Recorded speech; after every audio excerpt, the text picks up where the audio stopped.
اسلامی تعلیمات میں سورہ جن ایک مقام رکھتی ہے۔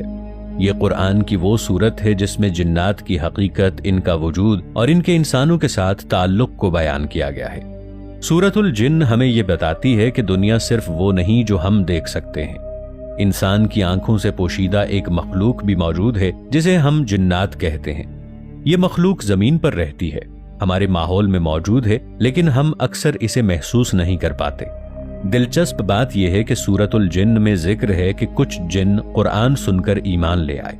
یہ ظاہر کرتا ہے کہ روحانی شعور اور علم کی تاثیر صرف انسانوں تک محدود نہیں۔ سائنسی زاویے سے بھی غور کریں، انسان اور جنات دونوں توانائی اور ارتعاش کے اصولوں پر کام کرتے ہیں۔ سورہ جن میں بتایا گیا ہے کہ جن بھی اللہ کے فرمان کے پابند ہیں، وہ بھی قرآن کی تعلیمات سن کر ایمان لا سکتے ہیں اور گمراہ بھی ہو سکتے ہیں۔ یہ ہمیں یہ سوچنے پر مجبور کرتا ہے کہ علم اور شعور کا اثر صرف انسانوں تک محدود نہیں۔ کچھ سائنسدان کہتے ہیں کہ ہر جاندار کا شعور ایک فریکوینسی پیدا کرتا ہے۔ یہ فریکوینسی دوسرے جانداروں یا مخلوقات پر اثر ڈال سکتی ہے، اور شاید یہی وجہ ہے کہ قرآن نے جنات کے ایمان اور عمل کی بات کی۔ دلچسپ پہلو یہ ہے کہ سورۃ الجن ہمیں انسانی اور غیر مرئی مخلوقات کے درمیان انرجی اور تعلق کی جھلک دکھاتی ہے۔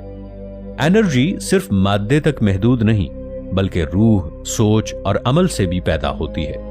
جنات کے بارے میں قرآن میں جو تفصیل ہے وہ صرف کہانی نہیں، یہ ایک پراسرار علم ہے جو انسان کو اپنی محدودیت اور کائنات کی وسیع حقیقت یاد دلاتا ہے۔ یہ ہمیں یہ سکھاتا ہے کہ ہم صرف اپنی آنکھوں سے نہیں، بلکہ شعور، غور اور فکر سے کائنات کی حقیقت سمجھ سکتے ہیں۔